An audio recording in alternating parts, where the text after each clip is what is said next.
Hi guys, and welcome back to my channel. So this is segment 2, or episode 2 of the last one or last video when I was telling you that I told the kids that I wanted to go to the hospital because at that time, I could feel that I had become so weak. When you've been throwing up, because I was throwing up from the time when we arrived to our new place, and I think this was day 4 or day 5.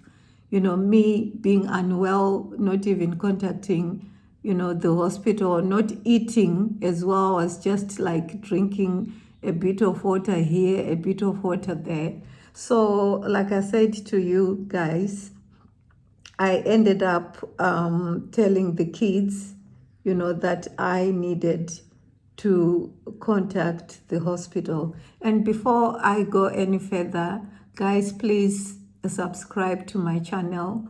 It would be really helpful. I'm trying to get to 1,000 followers, so at least that way I'll be able to work from home because of my health conditions. So subscribe, follow, subscribe. It's subscribe, isn't it? Not follow. It's subscribe, share, turn the notification button on. Comment as well. I'd want to hear your feedback. So anyway, I will be applying makeup.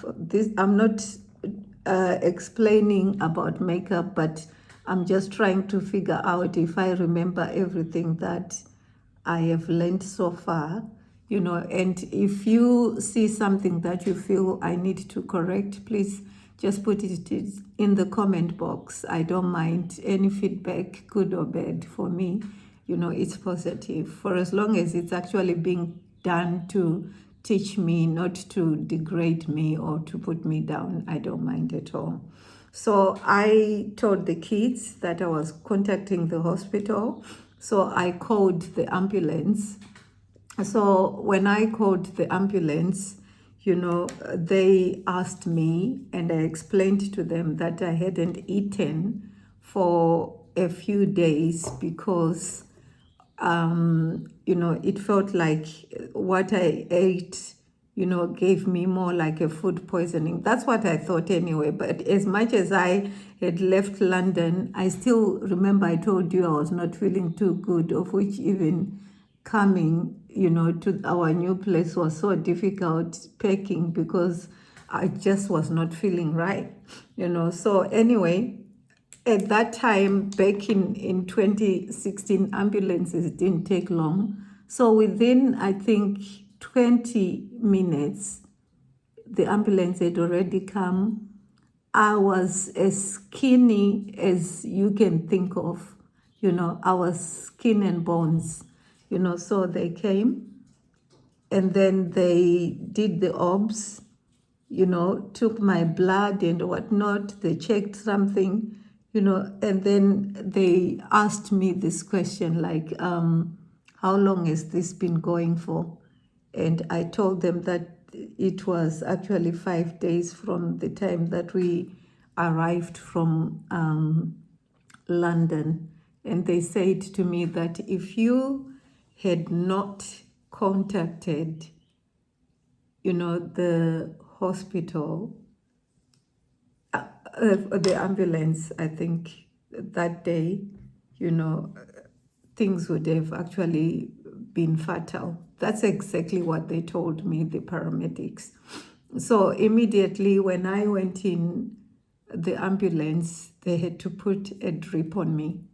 They said I was extremely dehydrated and I could feel it. I was so weak, and how I even managed to stay, those days without contacting the hospital, only God knows, but he managed to sustain me. God, he kept me, until the ambulance, people came and, I ended up going to hospital. And when I got there, I was just fast tracked and, put inside.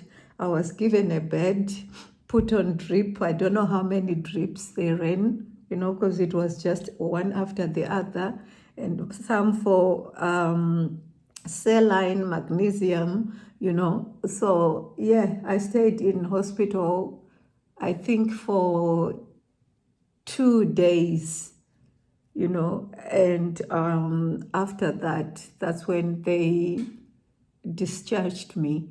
And bear in mind, you guys, my records had not even arrived. So everything was actually being done while I was in there trying to contact, the hospital that I was registered to, so that they can see a bit of information,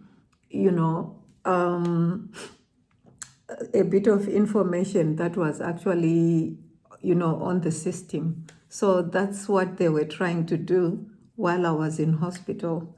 So the funny thing though is, after they got all the information, in their mind, they are thinking that I have got liver cirrhosis. Can you believe it? I was just so horrified when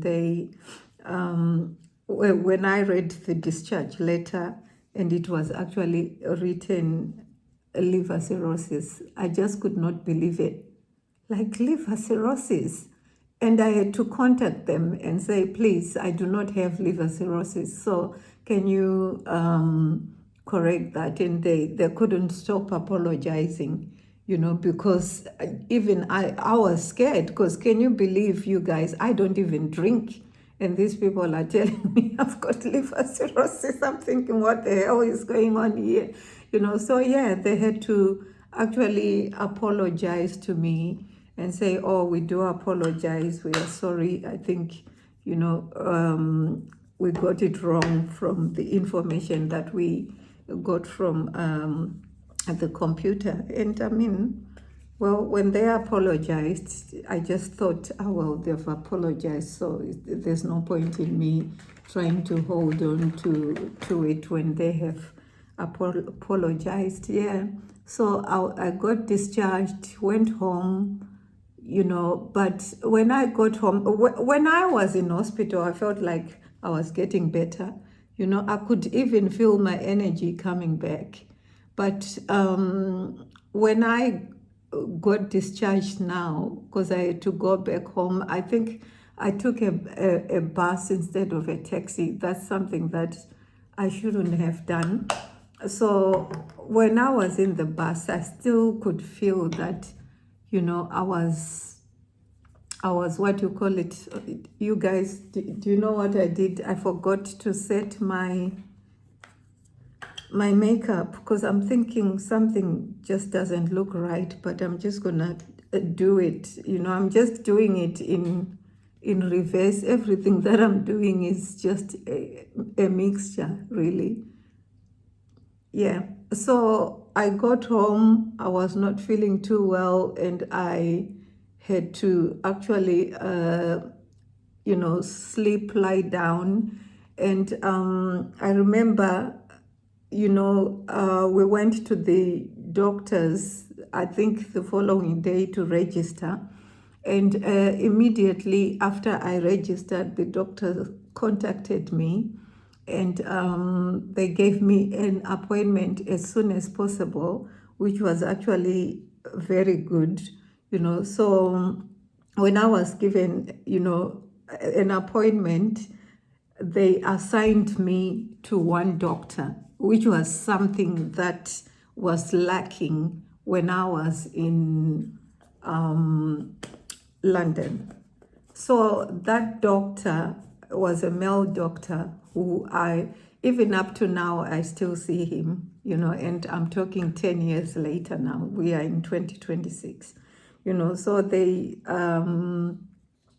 actually assigned me to one doctor. So I explained my situation, my symptoms, everything that I was feeling, So instead, because, doctors they're just general practitioners, they don't really have that experience, to do so many things.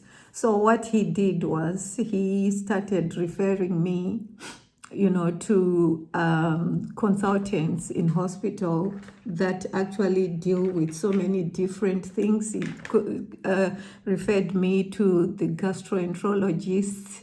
He actually referred me to the liver people. He also contacted the people in London, like the hospital that I was going to, the ones that actually first said I had liver problems because of the bilharzia. So he gathered as much information, from different, like doctors, and referring me to, consultants, which actually did help.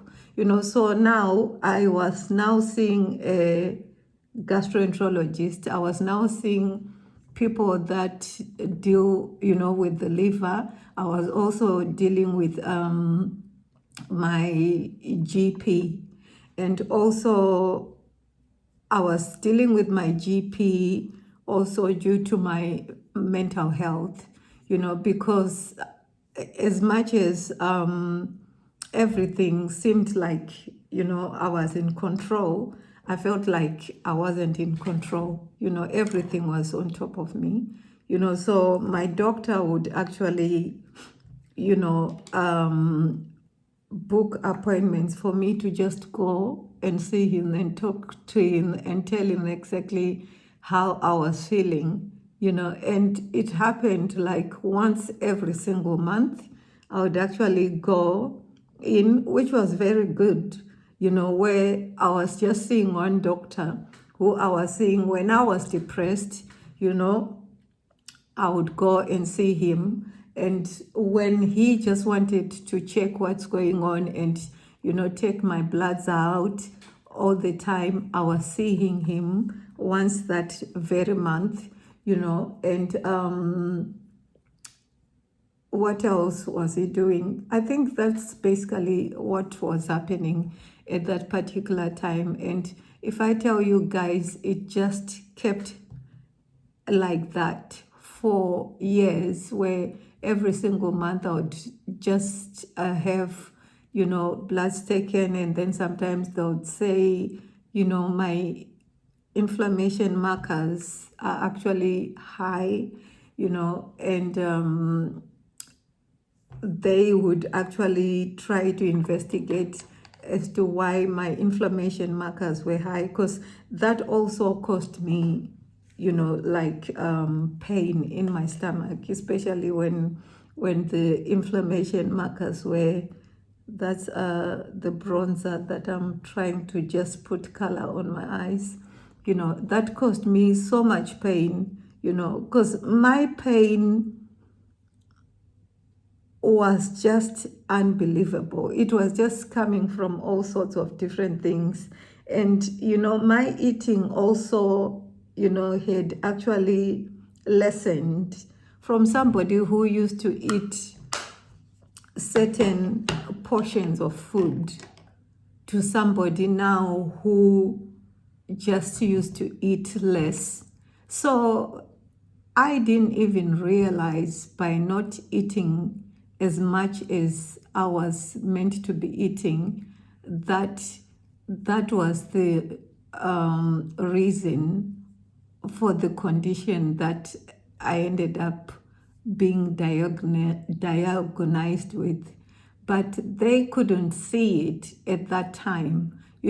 Anyway, eventually, as we go, you get to know a better understanding as to why it took so long for those people to actually diagnose me.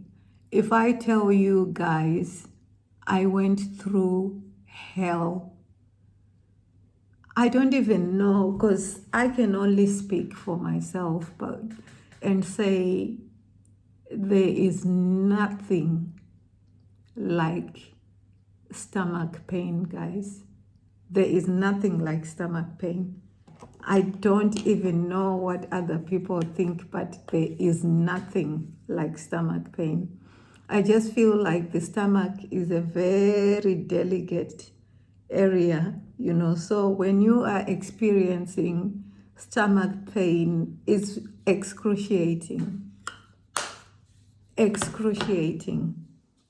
And anyway, I went in and out of hospital after that, even though I was now seeing my doctor, because there are things like, obviously, stomach pains, and, you just have to call the ambulance. There's nothing that you can do. You have to call the ambulance. So that's what I was doing. So when I was experiencing pain that would just come from nowhere, that's exactly what would happen. Like, I would eat my food nicely, and then before I know it, I am rolling on the floor with stomach pain. Rolling on the floor with stomach pain. And then the next thing, I'm calling the ambulance. I'm in hospital.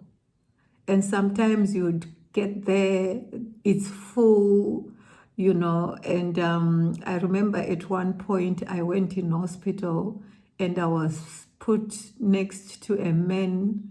I don't know whether they had cut themselves or what was going on, but all I know is blood was just gushing everywhere. And it made me feel very uncomfortable.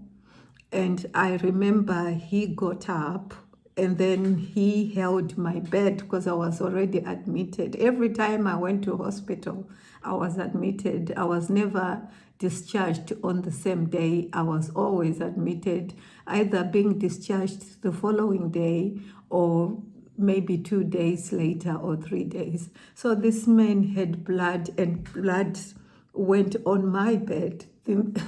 Guys, the way that I started screaming and crying, I was literally bawling. That time I was still in my late 40s though, because I think it was around 2017, 2018, I can't remember, but all I know is I just used to go in hospital, in and out of hospital. I started crying and I'm thinking, I don't even know what this blood has, and this man is actually coming and staining my bed with blood, and it really bothered me. So I started crying. Let me just spray. Tomorrow I'll do something totally better that is a bit more structured than the way I did it today. Today I was just rushing and just trying to remember all the details of what happened, in terms of my illness and how I got to be diagnosed with a chronic condition. Let me just set my makeup.